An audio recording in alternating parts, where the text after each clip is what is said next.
Rachel pulled into the gravel parking lot of St. Augustine's Church, her headlights briefly illuminating the weathered stone facade. It was nearly midnight, an odd time for a parish meeting, but Father Thompson had been insistent. As the newly appointed youth pastor, Rachel couldn't afford to miss it. The church loomed against the starless sky, its steeple a dark finger pointing accusingly heavenward. Rachel shivered, pulling her jacket tighter as she approached the heavy wooden doors. They swung open with a groan that echoed in the empty courtyard. "Hello?" Her voice sounded small in the cavernous nave. Candles flickered in their sconces, casting long shadows that danced along the walls. "Father Thompson." The door slammed shut behind her with a resounding boom. Rachel jumped, her heart pounding. She turned, tugging at the handle, but it wouldn't budge. "Welcome, Rachel." Father Thompson's voice came from the shadows near the altar. "We've been waiting for you." As her eyes adjusted to the gloom, Rachel asked, trying to keep the tremor from her voice, "Why is everyone?" "It's time you learned the truth about St. Augustine's," Father Thompson interrupted, stepping into the candlelight. His face was gaunt, eyes feverishly bright. "We serve a different master here." The hooded figures stood in unison, a whisper of fabric and a collective exhalation that raised the hairs on Rachel's arms.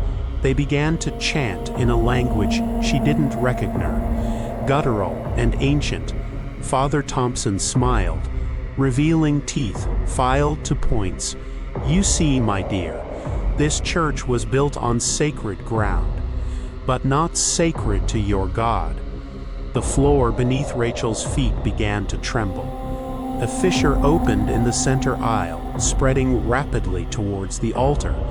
The stench of sulfur filled the air as an otherworldly howl erupted from the widening chasm. "No," Rachel gasped, backing away. "This can't be real." "Oh, it's very real," Father Thompson laughed. "And you, my dear, are to be the sack." They dragged her towards the gaping maw in the floor, from which emerged writhing tentacles and eyes that glowed with eldritch fire.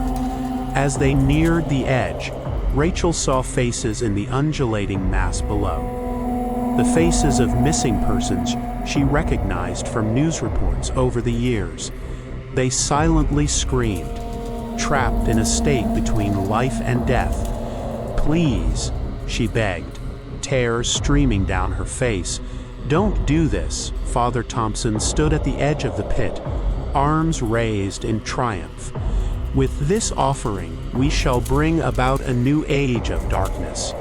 Just as the congregants prepared to throw her in, Rachel's hand closed around something cool and metallic in her pocket.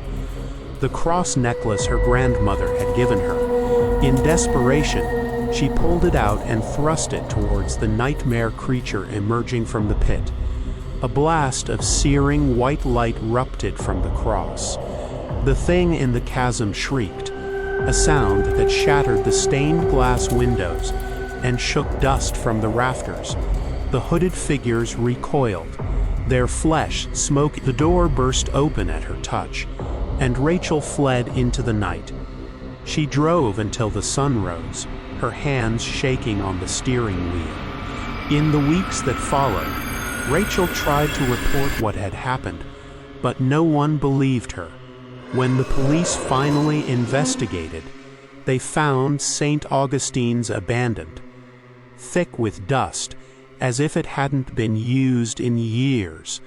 There was no pit, no sign of the horrors she had witnessed. But sometimes, late at night, Rachel swears she can hear distant chanting on the wind, and she knows that somewhere, in another church, in another town, Father Thompson and his congregation are still waiting, still preparing for the day their dark Lord will rise.